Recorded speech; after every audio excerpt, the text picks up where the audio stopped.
Hello everyone, it's time to tune up that band again and get ready for another sweet Chinwag, sweet Chinterview. We have now reached the end of our Being Proud series, and we are so thankful for all the support that we have received throughout the course of it.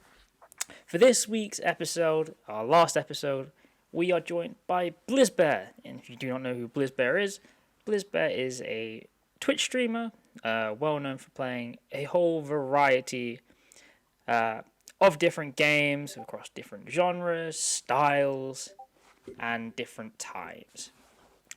We are so thankful to Blizz for joining us, and we hope that you enjoy. Thank you. Hello everyone, and thank you so much for joining us. And this week we are joined by Blizzb3ar. Blizzb3ar, thank you for joining us. Thank you for having me. I'm super excited about this. So for our audience that may not necessarily know the world of Twitch streaming, just like you to introduce yourself a little bit. Yeah, hi. Okay, so my name is Blizzb3ar, pronouns he, him. I am a variety streamer on Twitch and also a variety content creator on other platforms to, I guess, basically explain what I do on Twitch and what Twitch is in general. I play video games and people enjoy watching it. Sometimes I don't play video games and I just like to chat or talk about true crime or just watch funny TikTok videos on the internet, and people like to laugh and just hang out with me. I think that's the best way of describing it. No, I think that's a pretty good description of it. As we say to people, we talk about stuff and then people apparently want to listen to it. So yeah, and it surprises me. It's like y'all know you're just watching someone on the camera just laughing at like the weirdest TikToks, or just laughing at like the himbo stuff that I do on camera. But okay, I mean, if that's what you want. If you want it, then I'll meet the demand. So starting off first with the first question we have asked everyone else throughout this series. What does it mean for you to be a representative of the LGBT plus community, or specifically the bi community in streaming or the gaming industry? That's a really good question. It still throws me off being considered a representative of the community, because I'm like, oh, y'all think that I'm like big enough for this. And I'm like, okay, well, I mean, I must be. Shoot. But for me, it's important because I desperately need to see more people like me in the industry or in the field of content creating. Like, I want to see more bisexual Black individuals or bisexual people of color in the industry representing who we are, making sure our voices are on every idea table, every like team, industry, whatever. Like, I want to be able to see myself in a video game, or I want to be able to see myself in a storyline, or see myself on a platform. I remember joining Twitch. It was heavily straight white maled. And I was like, I don't know if I belong on this platform after 1 week of just streaming. And then I was like, no, I'm going to make my space on this platform. Like, people are going to be mad about it, and I'm just going to continue it. So I guess being a representative means a lot to me, even though I have never called myself that before. Yeah. But there's a lot of things I haven't called myself yet. People are like, like, it took me a couple of months for me to even consider myself a content creator. But everyone was like, hi, you create content. And I was like, oh, okay, well, you got me there. I mean, I guess. I guess I do that, or just anything like that. I'm like, okay, well, I guess I'm a full-time content creator now. But yeah, being a representative is important, because I feel like I'm making sure that our voices are amplified wherever we go. But it's also not just me alone. There's a lot of people who are doing the same thing, and I applaud them for it. And I am glad to just work with them on that. So yeah. No, I think that's really good. It's really interesting to hear you talk about that kind of personal shift towards like seeing yourself as someone that represents other people. Yeah, it always throws me off, because sometimes I'll get people in my chat saying, thank you for being on this platform. Like, I finally see myself here. or I finally see someone with similar experiences doing stuff that makes me happy. And I know that I can exist and I can just breathe finally. And I'm like, holy cow, thanks. I didn't realize I was doing this, but like, I'm having a fun time while doing it. So let's go. I think it's a confidence thing too, because you don't know what you identify like as in terms of what you're doing or what you're creating. So a lot of the time other people will see something in you before you have a chance to see it. Like, or like when working out, I know that's a thing. People normally notice your physical changes before you start noticing your physical changes. It was kind of like that, where people are like, no, you're a content creator. And I'm like, are you sure? And they're like, yes, you just need to confidently say you're a content creator and you should be good. So it's like one of those things.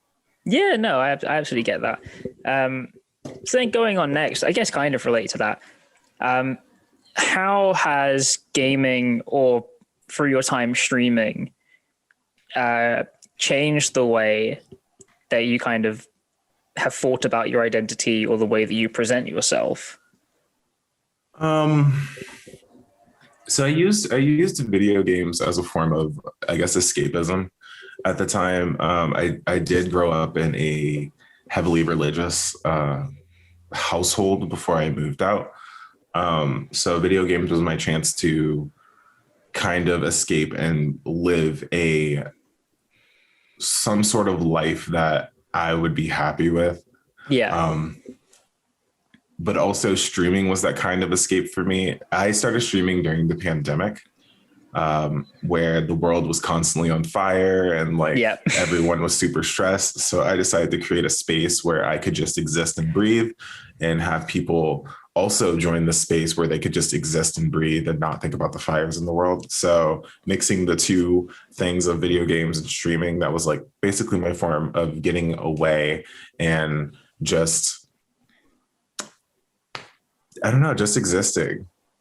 And I guess within that, I was able to fully understand who I was, understand more about my sexuality, because I know a lot about bisexuality, but what I was missing in the conversation were other people who identified as the same as me or had similar experiences as me. So once they came into like chat and started talking about their experience being bisexual, I was like, oh, cool. Let me learn about this. Let me educate myself about this. So becoming more confident within myself, because I had other people who were also supporting my confidence or supporting my identity.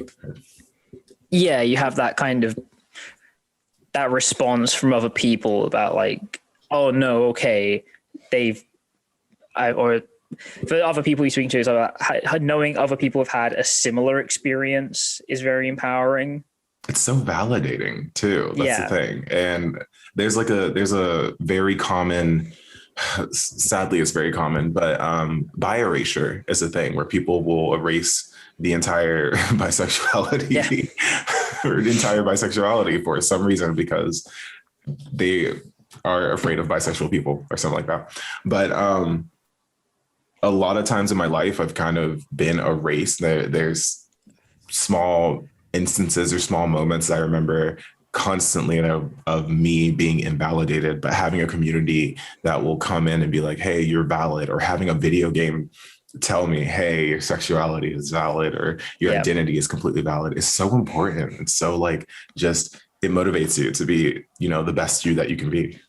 Yeah, no, myself and one of my co-hosts were talking about a shared experience that we have of that same thing.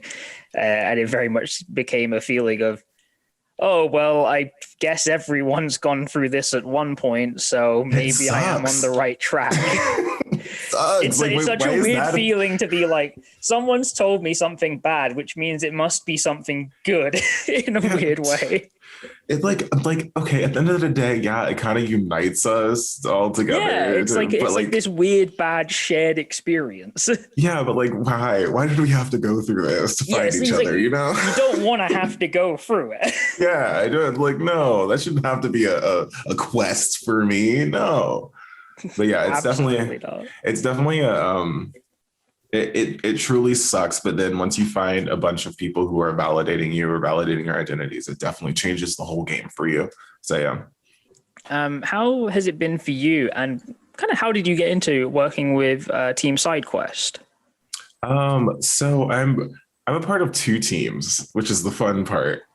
Even better. I'm part of two teams.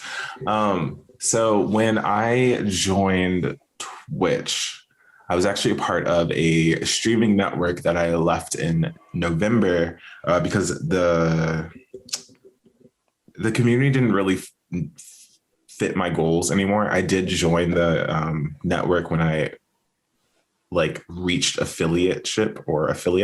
So it was directly afterwards. I didn't really have time to create my own community or create my own standing before joining. So once I quit in November, I kind of took a break from teams or networks in general until my first team came around. First team that I joined was Team Neat Dude, which one of the co-founders being Chris Melberger, who was one of those older Vine kids who created the group. And then I joined Team Sidequest, where one of the creator of it, Jambo, who is a really good friend, and honestly, I would just die for.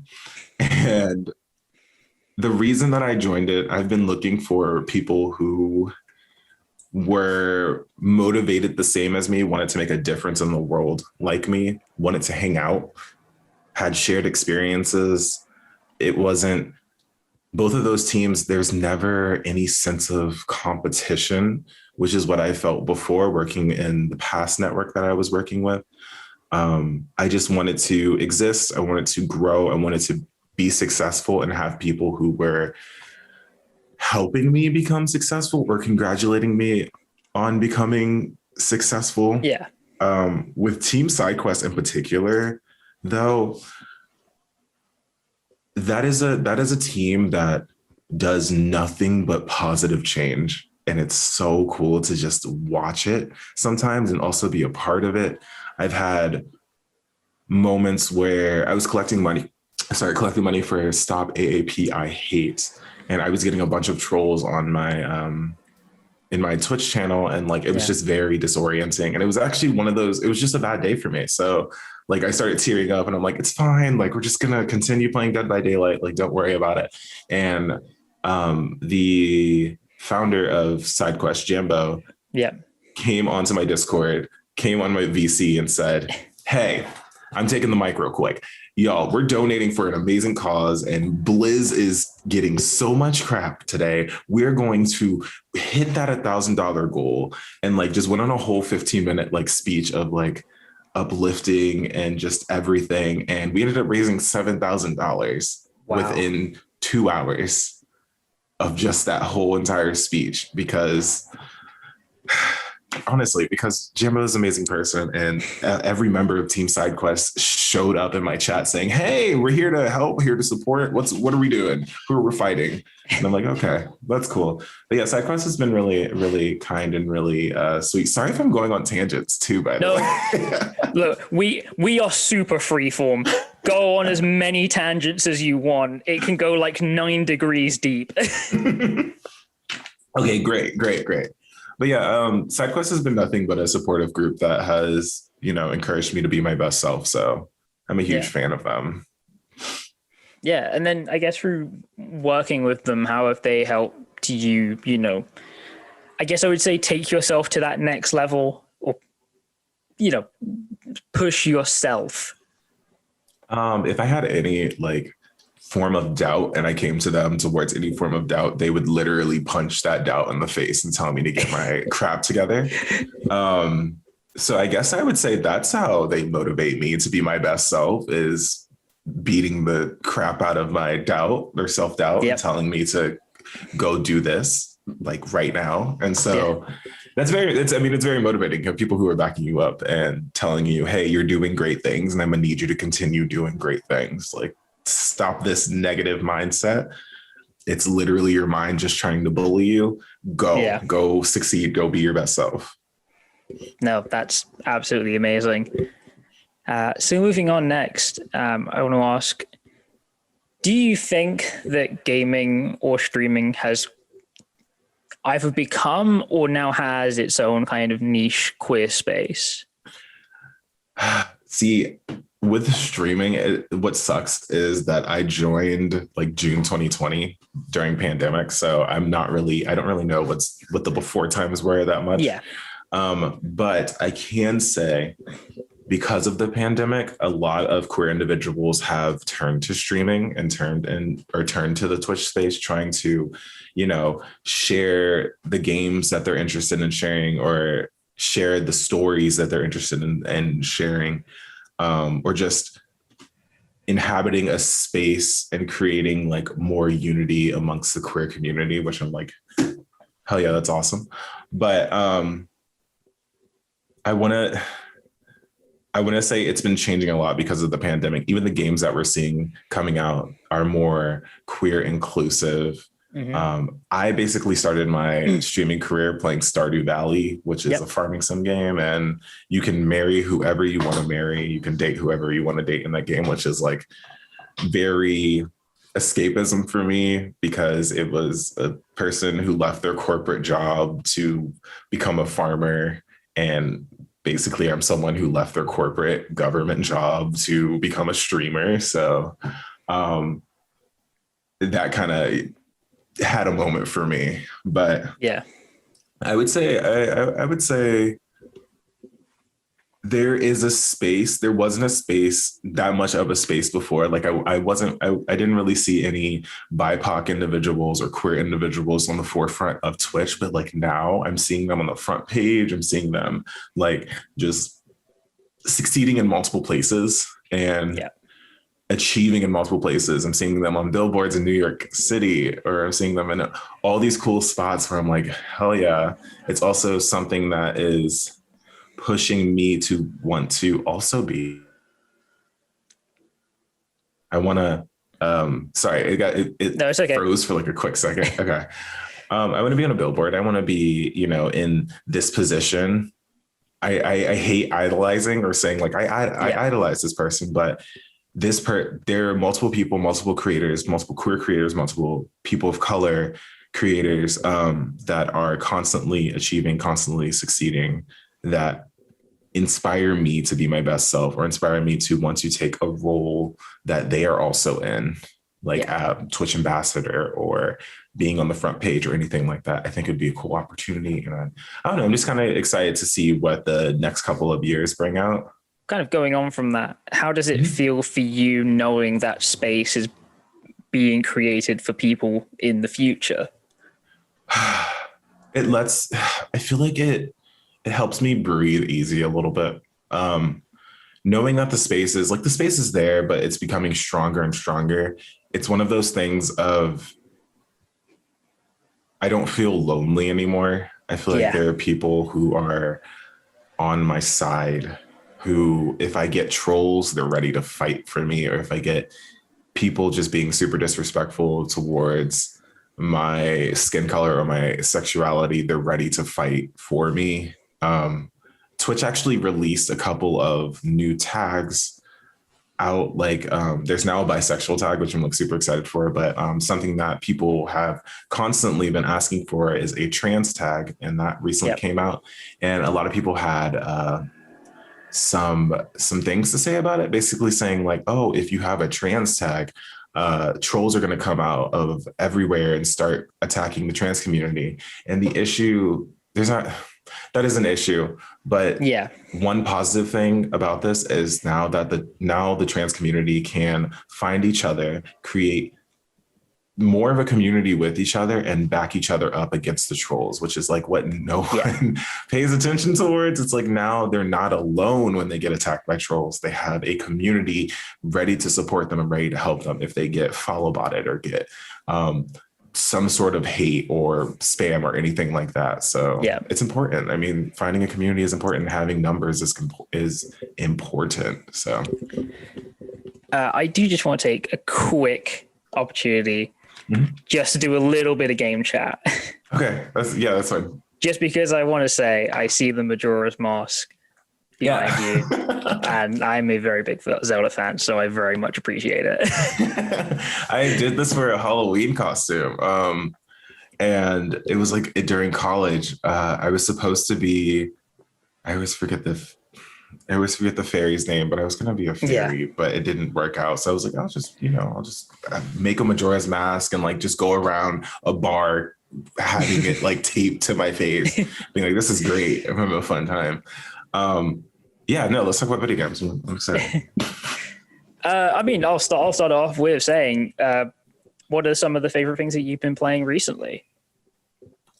So I'm still in the Stardew Valley. I recently became obsessed again once completing the community center. So I'm like, oh, okay, we're getting places. But other games, I gotta open up my game library. Other games that I'm falling in love with on stream and off stream. On stream, I've been playing Fortnite, and I hate to say I've been playing Fortnite, but it's been really fun.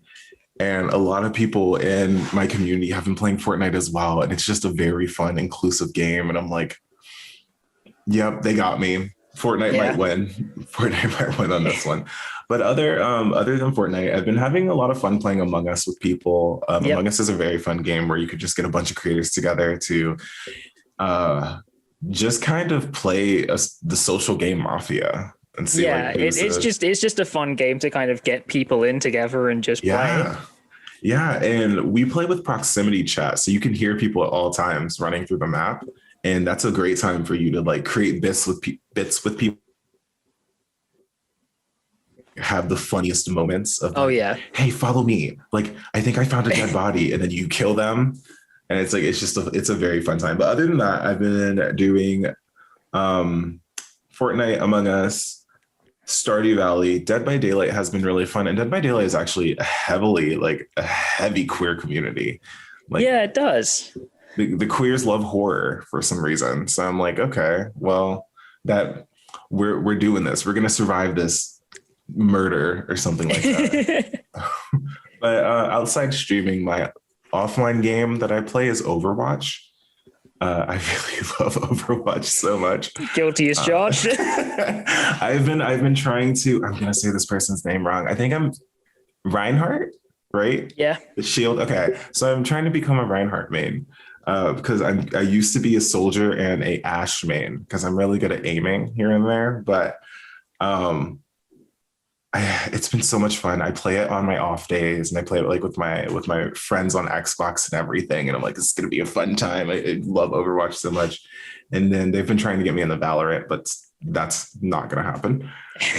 I'm trying to think of anything else. Oh, Knockout City is also a game that that's one I've heard of recently. It's a very fun dodgeball game, and I'm all for games that are very inclusive as well. Like, for example, they have a character who or they have a customization where your character can have a hearing aid and a tattoo that has like the no sound symbol like on the back of its ear or back of their ear. And I'm like, that is so cool. And they really thought this out. And I love this so much. It's such a cool time to kind of see yourself in a game. And they really did that. And it's also like, all the characters are non-binary. You don't choose like a gender or anything like that, which is really cool too. And you can wear whatever you want. And I love games like that.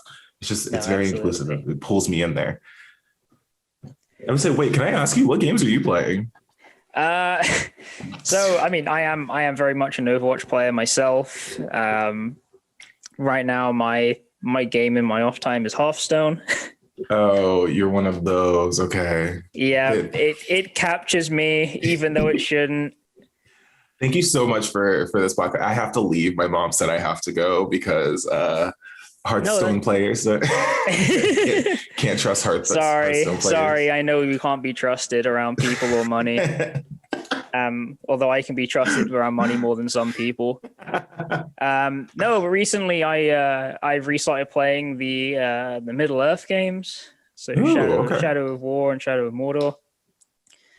Which have been quite a bit of fun for me. Going back on something that I first played, 6 years ago now, which feels terrifying to say. Don't age yourself with the games that you used to play. Hey. Oh, Well, it's okay because compared to the other two in my team, whenever I age myself, it outs me as being the youngest. So I would say I also used to be hugely obsessed with MMORPGs. Like I used to play Maple Story for 7 years, which was such a commitment. RuneScape for about 3 to 4 years, and then like a game called Mabinogi for 10 years. Yeah. And it's been something about MMORPGs is just so much fun because you can make friends and like create all this stuff. Even if I play it now, I know I would get obsessed. I've had to cut myself off from playing video games because I'll just continue for 13 hours in a day. So yeah, just checking my little library of cases over there. I forgot as well the Yakuza series, which I absolutely adore. Someone told me to get into the series, and I'm like, okay, I need to, but I also don't have time, but I need to. If something that is both incredibly serious and incredibly silly sparks your mind, then that's for you. Okay. I'm gonna. As long as you can handle the tonal shift. I'll take this recommendation to heart then and see what I'm getting into. But now, just finally, I'd like to ask, what is your message to any members of the LGBT plus community that feel that gaming or streaming in specific might not be for them or might not be welcoming to them? I always say this one. I have like a couple of advice, but the first one that comes to mind is if you are into streaming and you get trolls when you first start, do not let that convince you that the platform is not for you. The platform is for you. The issue is the trolls see someone who's being unapologetically themselves or being successful, and they feel threatened by you for some reason. So, hey, you're powerful. That's literally what it's telling you. You are powerful. So congratulations. Keep going, keep chugging on. But second, there is a game out there for you. Don't think there isn't. There is a game out there for you that you're going to enjoy, and there might be other people who also enjoy the game as well, and you can create a community with them. And whether that's online or not, whether that's with streaming or off of streaming, it exists. There are people out there who share similar experiences like you or have the same identities like you. Do not think that you are alone, because I am someone who thought I was alone for the longest time. And now I'm in a spot where I have so many people backing me up in my corner, and it's very, very validating. And that leads us to my third one. You are completely valid in who you are and the identity that you possess and the experiences that you have gone through. So never feel like you are invalid. And if anyone's invalidating you, tell them to DM me. Just do it. They can DM us as well. I will fight. These hands are ready. They're ready. I don't even use hands anymore. I'm like, these elbows are rated E for everyone. Let's go. And yeah, I think that's it. Yeah. Well, thank you so much for joining us, Blizzb3ar. It's been an absolute joy talking to you. Just quickly, for our watchers and our listeners, where can people find you? They can find me at Blizzb3ar with a 3 instead of an E on all platforms except like Facebook, because I don't have a Facebook. But I'm on TikTok, Twitter, Instagram, all that stuff, Twitch. And most of my content on there, it's either completely wholesome, talking about human rights or racial inequality, or something completely wild, like just tweeting the word poop. And that's it. If that sounds like something you're interested in, definitely, hit me up. Which we will be leaving links to below. Oh, thank you. But no, thank you so much for joining us. This has been Dan, and this has been Blizzb3ar Games joining us. Thank you so much, and we hope you enjoyed it.